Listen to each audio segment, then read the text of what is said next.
Hello friends, welcome back to Anveshana channel. आज हम लोग पढ़ेंगे अवधी और ब्रज का साहित्यिक भाषा के रूप में विकास। ठीक है, तो इससे पिछले वाले वीडियो में हम लोगों ने अवधी और ब्रज भाषा के महत्वपूर्ण प्रश्नों के बारे में पढ़ा था। ठीक है, तो आज हम लोग इसको थोड़ा विस्तार से पढ़ते हैं। ठीक है, क्योंकि ये परीक्षा की दृष्टि से काफी इम्पोर्टेंट है, तो इसीलिए मैंने सोचा कि इसको थोड़ा विस्तार से और चर्चा करना काफी जरूरत है। ठीक है, तो चलिए हम लोग इसको पढ़ते हैं। अवधी और ब्रज भाषा का साहित्यिक भाषा के रूप में विकास। ठीक है, तो सबसे पहले हम लोग अवधी भाषा के बारे में पढ़ते हैं। ठीक है, चलिए शुरुआत करते हैं।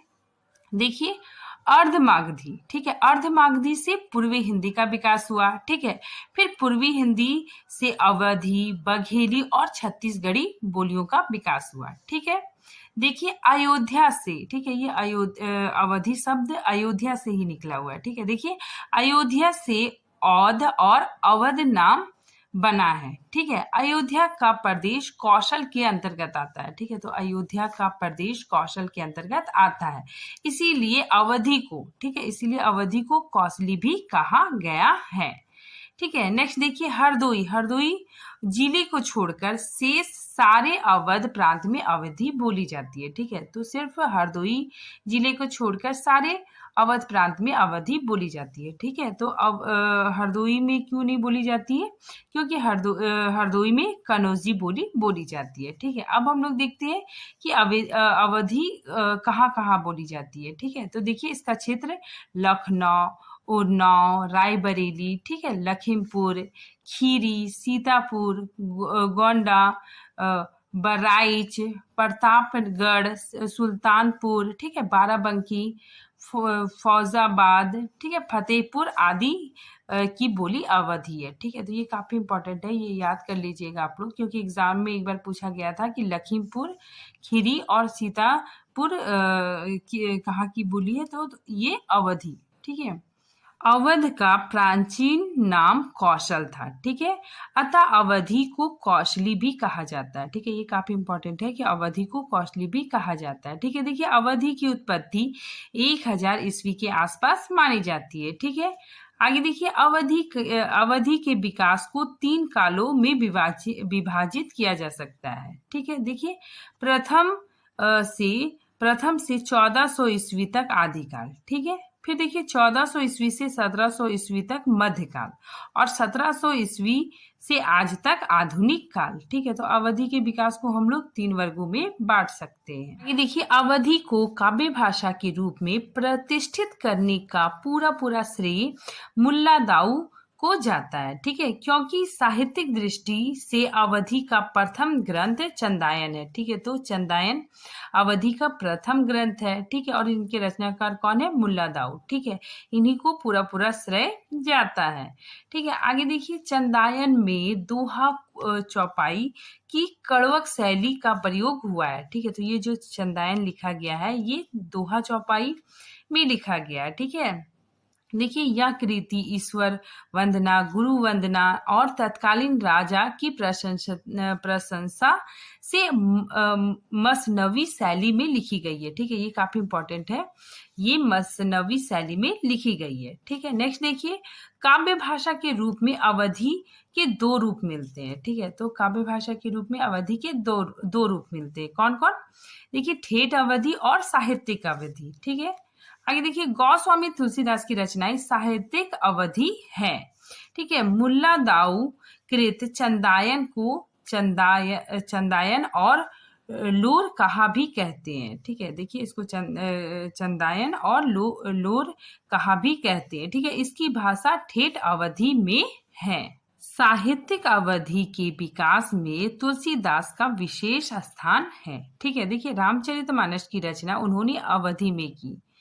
ठीक है, तो तुलसीदास ने रामचरितमानस की रचना अवधि में की। ठीक है, तुलसी की अवधि में राजस्थानी, ब्रज भाषा, ठीक है, फारसी, हिंदी के शब्दों का प्रयोग प्रचुर मात्रा में है। ठीक है, तो तुलसी की जो अवधि है इसमें राजस्थानी, ब्रज भाषा और फारसी अरबी के शब्दों का काफी मात्रा में प्रयोग हुआ है। ठीक है, नेक्स्ट देखिए, भाषा के रूप में अवधी का पहला स्पष्ट उल्लेख अमीर खुसरो की रचना खलिक बारी में मिलता है। ठीक है, तो ये काफी इंपॉर्टेंट है कि अवधी का पहला स्पष्ट उल्लेख कहाँ मिलता है? अमीर खुसरो की रचना खलिक बारी में। ठीक है, नेक्स्ट देखिए, अवधी एक भाषा में 13वीं शताब्दी के अंत में संभवतः स्थापित हो चुकी थी। ठीक है, तो अवधी एक भाषा के रूप में 13वीं शताब्दी के अंत तक स्थापित हो चुकी थी।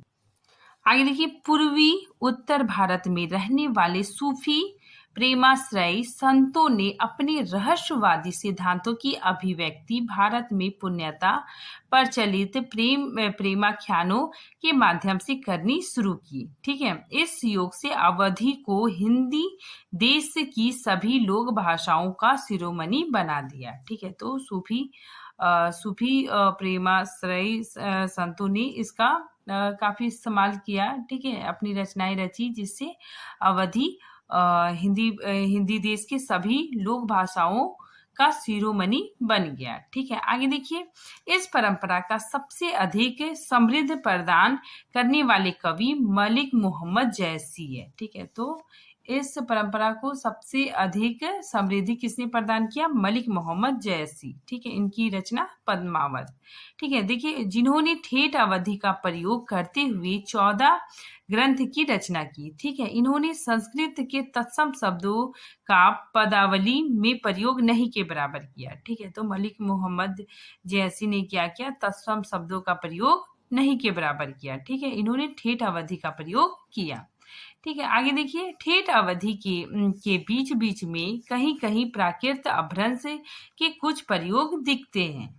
ठीक है, नेक्स्ट देखिए, काव्य को ज्यादा से ज्यादा जनग्रह मतलब लोगों के बीच, ठीक है, जनग्रह बनाने के लिए कवि ने तद्भव, ठीक है, तद्भव शब्दों का अधिक प्रयोग किया। ठीक है, और इसके साथ ही ऊ, ठीक है, ऊ ध्वनि को शब्दों के साथ जोड़कर उन्हें अवधि बना दिया। ठीक है, तो शब्दों के साथ क्या किया? ऊ शब्द जोड़ने से, सॉरी, ऊ जोड़ने से अवधि बना दिया। ठीक है, जैसे मिठासु और जोगू। अब देखिए, मिठास सबसे बड़ी विशेषता है। ठीक है, ठेठ अवधि की सबसे बड़ी विशेषता क्या है? मिठास। ठीक है, इसमें क्या होता है? काफी मिठास होता है। ठीक है, भाषा सीधे संवेदना से जुड़ने में समर्थ है। ठीक है, इसकी जो भाषा है वो सीधे लोगों के हृदय से जुड़ती है। ठीक है, देखिए, शुल्क जी ने कहा भी था कि जैसी की भाषा बहुत ही मधुर है। ठीक है, पर उसका माधुर्य निराला है।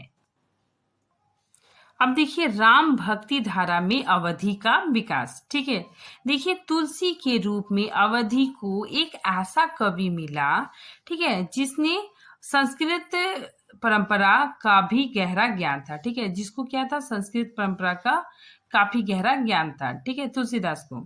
फिर देखिए, तुलसी या राम काव्य धारा के कवियों की मूल विशेषता जो उन्हें सूफियों की काव्य भाषा से अलग करती है, वह क्या है? तत्सम शब्दों का प्रचुर प्रयोग है। ठीक है, मतलब तुलसीदास की रचनाओं में तत्सम शब्दों का प्रचुर प्रयोग मिलता है। ठीक है, देखिए, ये तत्सम शब्दों को संस्कृत नहीं मानते थे। ठीक है, बल्कि गोस्वामी तुलसीदास जी तत्सम को संभवित अवधि में प्रयुक्त करते थे। ठीक है, तो ये तत्सम शब्दों को क्या करते थे? अवधि के रूप में प्रयुक्त करते थे। ठीक है, जैसे उदाहरण देखिए, अमृत शब्द को अमिया बना दिया। ठीक है, करुणा शब्द को करुणा बना दिया, और वन शब्द को वन बन जाता था। ठीक है, हो जाता था। इस प्रक्रिया में तत्सम शब्दों का अवधिकरण हो जाता था। ठीक है, इस प्रक्रिया से क्या हो जाता था? तत्सम शब्दों का अवधिकरण हो जाता था। ठीक है, और वो बेमेल प्रतीत नहीं होता था। अब हम लोग देखते हैं अवधि की व्याकरणिक विशेषताएं। ठीक है, देखिए, अवधि में ए का उच्चारण, ठीक है, ये ए का उच्चारण आई, ठीक है, आई की तरह होता था, और ओ का उच्चारण औ के रूप में होता था। ठीक है, जैसे देखिए, कैसा लिखा हुआ है, तो अवधि में इसको कैसे लिखा जाता था? कैसा।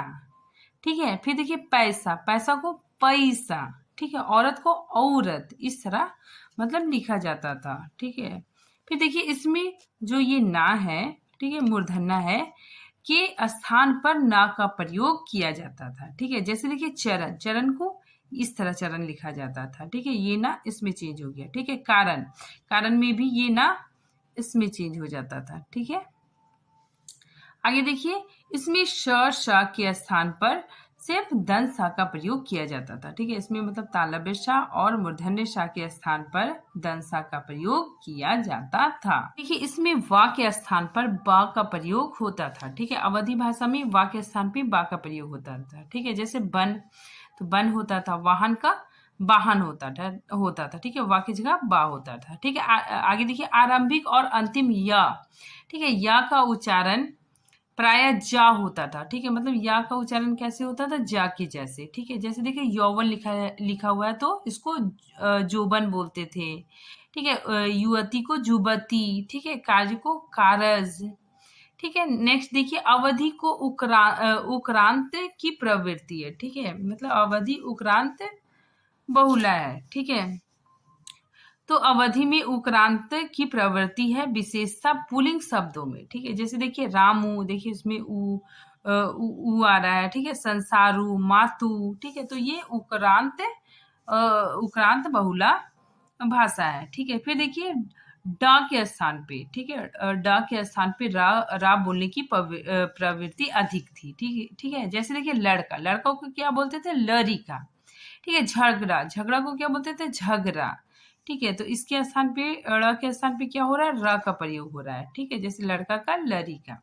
ठीक है, नेक्स्ट देखिए ला के स्थान पर। ठीक है, ला के स्थान पे रा मिलता है। ठीक है, जैसे देखिए मुसल, मुसल का क्या हो गया, मुसर। ठीक है, ला की जगह रा हो गया। फल, फल का फर। हल का हर। ठीक है, तो इस तरह परिवर्तन होता था। ठीक है, अब हम लोग देखते हैं कुछ ध्वनि परिवर्तन इस प्रकार भी होते थे। ठीक है, जैसे देखिए ये ना का प्रयोग इस तरह होता था। ठीक है, जैसे गुण, जिसको अवधी भाषा में इस तरह लिखा जाता था। ठीक है, फिर का की जगह पे ग होता था। ठीक है, जैसे देखिए भगत, तो इसको क्या लिखते थे, भगत। ठीक है, यहाँ पे का के स्थान पे ग लिख दिए। ठीक है, फिर देखिए ल के स्थान पे रा का इस्तेमाल होता था। ठीक है, भाल, भाल की जगह पे क्या हो गया, भार। ठीक है, फिर या के जगह पे जा का प्रयोग होता था अवधी भाषा में। ठीक है, जैसे देखिए योग, योग का जोग हो गया। ठीक है, ये क्या हो गया, जोग। आगे देखिए श, दंत सा की जगह पे खा का प्रयोग होता था। ठीक है, जैसे देखिए भाषा, भाषा को क्या लिखते थे, भाखा। ठीक है, वा की जगह पे बा का प्रयोग होता था। ठीक है, जैसे वर्षा, अवधी भाषा में लिखते थे वर्षा।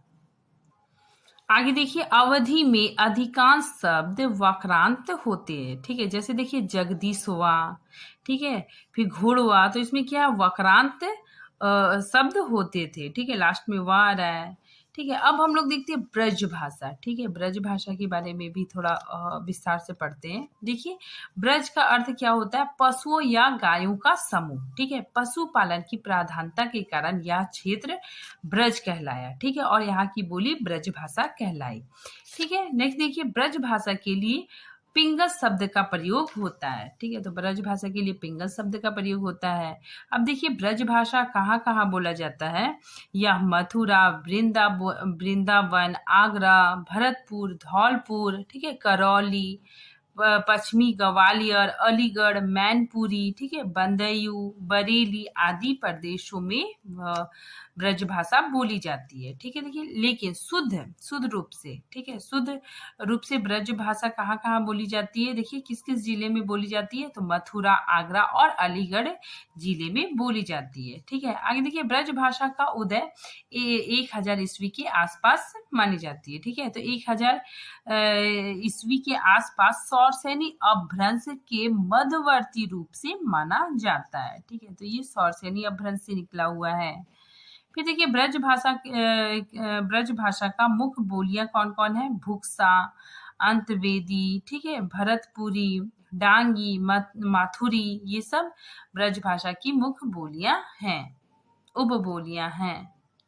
अब हम लोग देखते हैं ब्रज भाषा का विकास। ठीक है, अगर हम इसको भागेंगे, इसको अगर हम लोग बांटेंगे तो तीन भागों में बांट सकते हैं। ठीक है, सबसे पहले सूर्यपुर युग, मतलब सूरदास के पहले का युग। ठीक है, प्रथम चरण। ठीक है, प्रथम चरण का प्रारंभ 25 ईस्वी तक माना जाता है। ठीक है, फिर नेक्स्ट देखिए सूरदास युग, ये द्वितीय चरण है। ठीक है, 1525 से 1800 ईस्वी तक।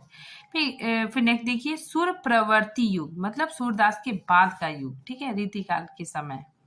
ठीक है, तो इसका समय 1800 ईस्वी से अब तक माना गया है। ठीक है, अब हम लोग पढ़ते हैं पूर्व युग, मतलब सूरदास के पहले का युग। ठीक है, देखिए हेमचंद के प्राकृत व्याकरण में दिए गए सौरसेनी अपभ्रंश के दोहे में ब्रज भाषा पूर्व रूप सुरक्षित है। ठीक है, तो इसमें भी ब्रज भाषा देखने को मिलते हैं। ठीक है, फिर देखिए प्राकृत पैंगलम और उक्ति व्यक्ति प्रकरण, इन दो पुस्तकों में ब्रज भाषा का मिश्रित रूप, ठीक है, ब्रज भाषा की मिश्रित रूप देखने को मिलता है। ठीक है, आगे देखिए सिद्धों और नाथ कवियों की रचनाओं में ब्रज भाषा छिटपुट प्रयोग देखने को मिलता है। ठीक है, तो इसमें भी सिद्धों और नाथों के कवियों की रचनाओं में भी ब्रज भाषा का थोड़ा बहुत प्रयोग देखने को मिलता है। ठीक है, नेक्स्ट देखिए सुधीर अग्रवाल कृत पद्म चरित्र 1354 ईस्वी में, ठीक है, इनके द्वारा रचित पद्म चरित्र में ब्रज भाषा देखने को मिलता है। ठीक है, फिर देखिए अमीर खुसरो, ठीक है, ब्रज भाषा का पहला स्वतंत्र प्रयोग अमीर खुसरो ने किया था। ठीक है, अमीर खुसरो पहले कवि ऐसे हुए जिन्होंने स्वतंत्र रूप से ब्रज भाषा का प्रयोग अपनी कविताओं में किया। ठीक है, तो अमीर खुसरो की रचनाओं में भी हमें ब्रज भाषा का प्रयोग देखने को मिलता है। अब देखते हैं सूरदास का युग। ठीक है, सूरदास के युग में क्या क्या परिवर्तन हुआ, देखिए सूरदास ब्रज भाषा के सफल कवि थे। ठीक है, विद्वानों का मानना है कि जिस प्रकार जयसी और तुलसी को पाकर अवधि धन्य हो गई, ठीक है, उसी प्रकार सूरदास को, ठीक है, सुर को पाकर ब्रज धन्य हो गई। ठीक है, सूरदास ने ब्रज भाषा में लगभग 1.25 लाख पदों की रचना की। ठीक है, आगे देखिए कृष्ण काव्य में ब्रज भाषा का सर्वाधिक विकास हुआ। ठीक है, तो कृष्ण काव्य में ब्रज भाषा का सर्वाधिक विकास हुआ। सूरदास, नंददास आदि अष्ट छाप के कवियों ने ब्रज बोली को, ठीक है, ब्रज बोली को साहित्यिक परंपरा से जोड़कर ब्रज भाषा के रूप में प्रदान कर दिया। ठीक है, आगे देखिए ब्रज भाषा को चरमोत्कर्ष पर ले जाने का श्रेय किसे दिया जाता है? सूरदास जी को। ठीक है, फिर देखिए तुलसीदास के काव्य में भी ब्रज भाषा का प्रयोग देखने को मिलता है। ठीक है, तो हमें तुलसीदास की रचनाओं में भी ब्रज भाषा का प्रयोग देखने को मिलता है। ठीक है, जैसे देखिए विनय पत्रिका, कवितावली, कृष्ण गीतावली, ये सब रचनाएं ब्रज भाषा में रची गई है। ठीक है, वो भी तुलसीदास के द्वारा। ठीक है, नेक्स्ट देखिए रीतिकाल, मतलब सूरदास के बाद का युग। ठीक है, रीतिकाल में इसका समय है 1700 से 1900 ईस्वी तक। ठीक है, देखिए रीतिकाल में ब्रज भाषा एकमात्र काव्य भाषा के रूप में स्थापित हो गई। ठीक है, और अपने क्षेत्र से बाहर निकलकर संपूर्ण हिंदी क्षेत्र पर छासी गई। देखिए रहीम, रसखान, बिहारी, घनानंद, देव, केशवदास, मतीराम, चिंतामणि, ठीक है, मीरा, बिहारी, इन सब की काव्य भाषा ब्रज ही रही। ठीक है, अब देखिए रीति काल के पश्चात ब्रज भाषा का विकास। ठीक है, देखिए आधुनिक काल में खड़ी बोली के विकास के कारण, ठीक है, मतलब खड़ी बोली का विकास हो गया। ठीक है, तो खड़ी बोली के विकास के कारण खड़ी बोली ब्रज भाषा से आगे निकलने लग गई। ठीक है, तो खड़ी बोली ब्रज भाषा से आगे निकलने लगी। तब भी कुछ रचनाकार, ठीक है, कुछ ऐसे रचनाकार थे जो काव्य रचनाएं ब्रज भाषा में ही करते थे। ठीक है, जैसे भारतेंदु, ठीक है, प्रताप नारायण मिश्र, ये ब्रज भाषा में ही रचनाएं करते थे। ठीक है, बालकृष्ण भट्ट, श्रीधर पाठक आदि। ठीक है, अब देखिए 1918 में हिंदी साहित्य में छायावाद के आगमन के साथ ही ब्रज भाषा काव्य भाषा के पद से उतर गई। ठीक है, खड़ी बोली के वेगपूर्ण उत्थान और व्यापक प्रभाव के सामने ब्रज भाषा नहीं टिक पाई। ठीक है, तो खड़ी बोली का पूरी तरह से विकास हो गया, तो उसके बाद फिर ब्रज भाषा टिक नहीं पाई। ठीक है, अब हम लोग देखते हैं ब्रज भाषा की विशेषताएं। ठीक है, ये काफी इंपॉर्टेंट है। देखिए ब्रज भाषा में औक्रांत की प्रवृत्ति पाई जाती है। ठीक है, जैसे देखिए आयो, ठीक है, इसमें औ की मात्रा लगा हुआ है, गायो, भायो, हाथो, तो ये सब में औक्रांत पाया जा रहा है। ठीक है, तो ये ब्रज भाषा में औक्रांत की प्रवृत्ति देखने को मिलती है। ठीक है, नेक्स्ट देखिए ला के स्थान पर र का प्रयोग। ठीक है, तो ला के स्थान पे क्या होता है, र का प्रयोग। ठीक है, तो जैसे देखिए भोली, भोली को क्या लिखते हैं, भोरी।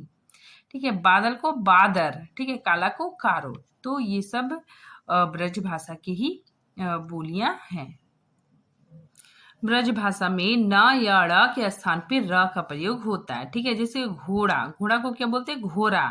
ठीक है, थोड़ा का थोड़ा। ठीक है, फिर देखिए ब्रज भाषा में श श श में से केवल स, ठीक है, दंत सा का प्रयोग होता है। ठीक है, फिर नेक्स्ट देखिए प्राय सभी स्वरों के अनुनासिक रूप मिलते हैं। ठीक है, तो इसमें अनुनासिक रूप भी देखने को मिलते हैं। ठीक है, जैसे देखिए हसत, ठीक है, अखियन, ठीक है, नाही, सोहे।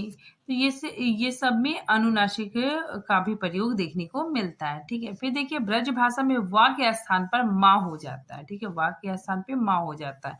जैसे गांव, गांव को ग्राम, पा को पाँव। ठीक है, तो वा के स्थान पे क्या हो जा रहा है, माँ हो जा रहा है। ठीक है, नेक्स्ट देखिए ब्रज भाषा में हा का लोप हो जाता है। ठीक है, ब्रज भाषा में क्या होता है, हा का लोप हो जाता है। ठीक है, जैसे देखिए साहूकार, तो इसमें क्या हो जाता है, साहूकार। ठीक है, बहू को बाऊ। ठीक है, नेक्स्ट देखिए संख्यावाचक विशेषण में कुछ विशिष्ट देखने को मिलते हैं। ठीक है, जैसे देखिए एकू, दुई, तीनी, चारी। ठीक है, तो ये सब ब्रज भाषा में प्रयोग होते हैं। ठीक है, नेक्स्ट देखिए न ड़ के स्थान पे ना का प्रयोग भी होता है। ठीक है, जैसे देखिए प्रवीण। ठीक है, ये ना की जगह पे ना लिखा। तरुण, ठीक है, इस ना की जगह पे ना लिखा गया है। ठीक है, फिर आगे देखिए ब्रज भाषा की कुछ ध्वनियां परिवर्तन अत्यंत महत्वपूर्ण है। ठीक है, देखिए कुछ ध्वनि परिवर्तन होते हैं। ठीक है, का के जगह पे चा का प्रयोग होता है। ठीक है, जैसे क्यों लिखा हुआ है, तो क्यों को क्या लिखेंगे, च्यूं। ठीक है, ला के स्थान पे रा होता है। ठीक है, जैसे देखिए काला। ठीक है, तो ला रा में चेंज हो जाता है, कारो। ठीक है, तो ये ब्रज भाषा में प्रयोग होता है। आगे देखिए ब्रज भाषा में औक्रांत शब्दों की प्रधानता है। ठीक है, खड़ी बोली का ए और औ ब्रज भाषा में ए। ठीक है, ए और औ हो जाता है। ठीक है, देखिए ए औ मूल स्वर है। ठीक है, तो ब्रज भाषा में ए और औ क्या है, मूल स्वर है। ब्रज भाषा में जैसे तो, को, पे, में के स्थान पर, ठीक है, के स्थान पर तो, को, मैं, के हो जाता है। ठीक है, आगे देखिए सूरदास, सूरदास की रचना सूरसागर, मीराबाई के पद संपूर्ण कृष्ण काव्य ब्रज भाषा में ही रचित है। ठीक है, तो आज ये टॉपिक यहीं पे खत्म होता है। आई होप ये आप लोगों के लिए काफी हेल्पफुल होगा। ठीक है, मिलते हैं नए नए टॉपिक के साथ, तब तक के लिए थैंक यू।